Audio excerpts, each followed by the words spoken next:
नमस्कार धरित्री लाइव को स्वागत करुछु विश्वजीत। जदि कहवा पुलिस मानक ऊपर आमर गोटे बहुत बड़ विश्वास थाए। साधारणतः जितेबाला आम असुविधा पड़ू पुलिस मानक ठारू न्याय पाइबा बोली आशा करूँ।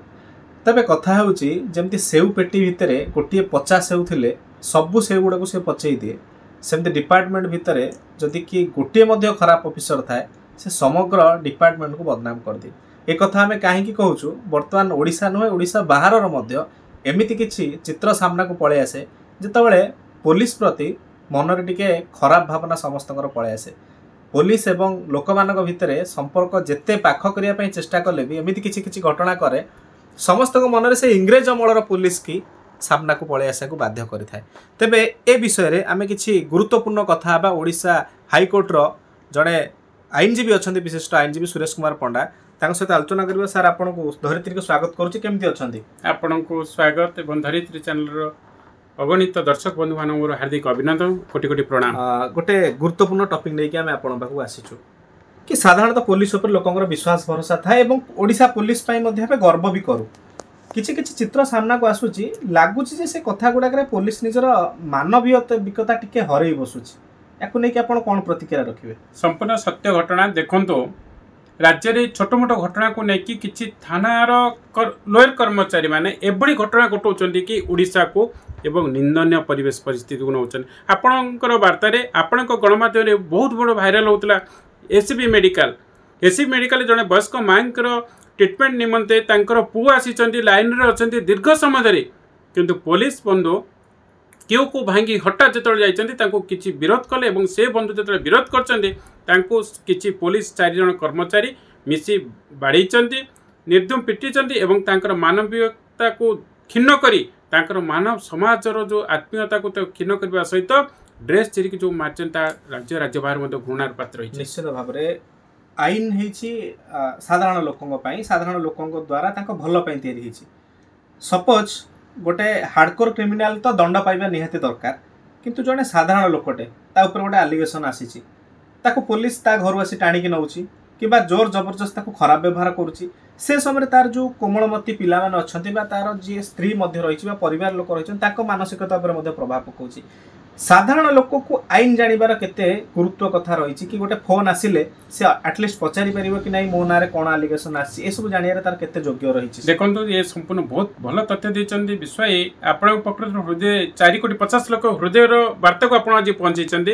प्रकृत रे पुलिस कोन कोजी कोना कोडी गोटे आईन रो ढांचारू क्षीण होउची कहया को चाहे मनकर जनक नारे अभियोग आसीला उभयंकर रिपोर्ट देखो गोटे भल वार्ता दूसरी यहाँ पूरा जनसाधारण जानवा दरकार और आपणकर वार्ता अनुसार मुझे बहुत खुशी होची प्रत्येक कोर्स रे आमर प्रथम ठारू नहले भी तृतीय ठारू तो 10वीं क्लास पर्यंत गोटे आईन रो जनरल कोर्स रहा दरकार जहाँकि अलग अलग कंट्री मानक अच्छे। आप दुबई में देखो स्पेसिफिक कोर्स, आप इंडोनेशिया देखो स्पेसिफिक कोर्स, अमेरिका तो आप लॉ पर पूरा 3-4 कोर्स कर तो से कोर्स गुड़ा ना से भारत में आईन प्रति लोकंर गोटे भावना अलग टाइप गति करुच्ची।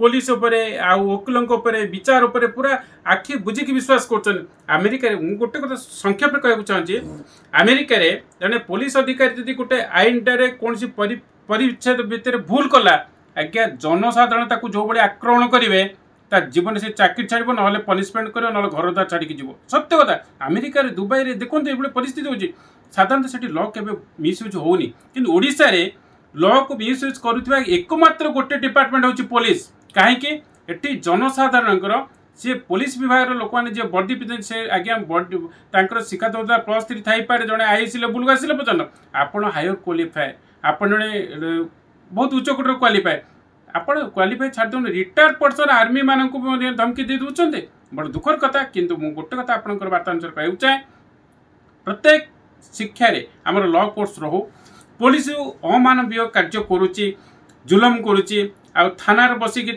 किसी कर्मचारी अच्छा ए बाबू तुमको आईसी डक कौन आईसी कौन राजा महाराजा कौन आईन में लिखाई कि आईसी डाकिए मुझे पढ़ेबी मो ना जब अभियोग अच्छी किए भी अभियोग करसी ड्यूटी है देखो ओडिशा से कार्यक्रम होनी बोले आज दुखदायक परिस्थिति जे रिपोर्ट देले मन करते जड़े व्यक्ति ए व्यक्ति बी एग्नेस गोटे एफआईआर रिपोर्ट देला एफआईआर हूँ केतले ऑफेंस बस ମୁଁ ବି ଆହୁରି ଗୋଟେ କହେ ସେ ରିପୋର୍ଟଟା ମାଜିଷ୍ଟ୍ରେଟଙ୍କ ପାଖକୁ ଯିବ। ଯେମିତି ଆମର ଥାନା ଗୋଟେ ଏସଡିଜିଏମ୍ କୋର୍ଟରେ ଥାନାରେ କିଛି ରହିଛନ୍ତି ବା ଜେଏମଏସପି ଥାନା ଅଣ୍ଡରରେ କିଛି ଥାନା ଅଛି, ସେ ମାଜିଷ୍ଟ୍ରେଟ କୋର୍ଟଙ୍କୁ ଅବଗତ କରାଇବେ। କୋର୍ଟ ମାନ୍ୟବର କୋର୍ଟ ଉଭୟ ପକ୍ଷଙ୍କୁ ଦେଖି ପଢ଼ି ସାରିଲା ପରେ ରିପୋର୍ଟଟାକୁ ତାପରେ କ'ଣ ଅଫେନ୍ସ ଅଛି ଦେଇକି ପୋଲିସକୁ ଡିରେକ୍ସନ୍ ଦେବେ ତାଙ୍କୁ ହାଜର ହେବା ପାଇଁ। କିନ୍ତୁ ଯଦି ହାଜର ନହେଲା ତାପରେ ୱାରେଣ୍ଟ ଇସ୍ୟୁ କରିବା ପାଇଁ ମାନ୍ୟବର କୋର୍ଟ ନିର୍ଦ୍ଦେଶ ଦେବେ, ତାକୁ ପାଳନ କରିବ କିଏ? ପୋଲିସ। କିନ୍ତୁ ପୋଲିସ କ'ଣ କରୁଛି? ଏଠି ମାଜିଷ୍ଟ୍ରେଟ ଯାଉଛି ନିଜେ ସବୁ ବ୍ୟବସ୍ଥା କରୁଛି, ନିରୀହ ଲୋକଙ୍କ ଉପରେ ଜୁଲମ କରୁଛି। ଆହୁରି ଗୋଟେ ଦେଲା 41ରେ ବେଲ୍ ଦେବା ପାଇଁ ପୋଲିସ ବିଲୋ 7 years ଯୋଉଟା ରହିଛି ପୋଲିସ କରୁଛି। ପୋଲିସ ମଧ୍ୟ ଦେଖୁଛି ବଡ଼ଙ୍କର ପଇସା କୋଉଠି ଖାଇବା ପାଇଁ ସେ ତାର ବଡ଼ ଅଫେନ୍ସ ଲଗେଇଦେଲା, ତାପରେ ପଇସା ନେଲା ଅଫେନ୍ସ କାଟିକି 41 ବେଲ୍ ଦେଇକି ତାକୁ ଛାଡ଼ିଦେଲା। ନିରୀହ ଲୋକ ଯିଏ ମାଡ଼ କଲା ସେ ଜେଲ୍ ଗଲା। ଏ ଯେଉଁ ସବୁ ବ୍ୟବସ୍ଥା ସାମ୍ବିଧାନିକତା ବ୍ୟବସ୍ଥା ରହିଛି ଆଇନକୁ ଖୁଲମଖୁଲା ଭାବରେ ଅପଭ୍ରଂଶ କରୁଛି ଏ ପୋଲିସର କିଛି କର୍ମଚାରୀ। ଯଦି କହିବା ପୋଲିସର କିଛି ଏମିତି ଅନେକ ପୋଲିସ ଅଛନ୍ତି ଯେଉଁମାନଙ୍କୁ ନେଇକି ଆମେ ଗର୍ବ କରୁ, ବଡ଼ ବଡ଼ କ୍ରିଟିକାଲ କେସ୍ ଗୁଡ଼ାକ ସେମାନେ ସଲ୍ଭ କରିଦିଅନ୍ତି।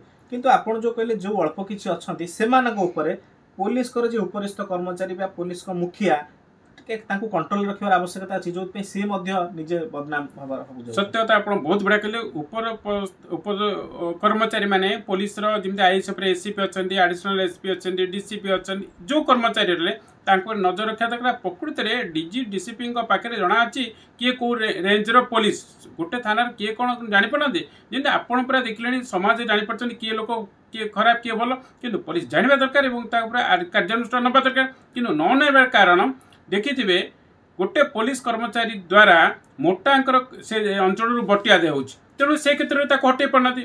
ମୁଁ ଖୋଲମଖୋଲା କହୁଛି ଆଜ୍ଞା, ଏଇଟା ସତ୍ୟ।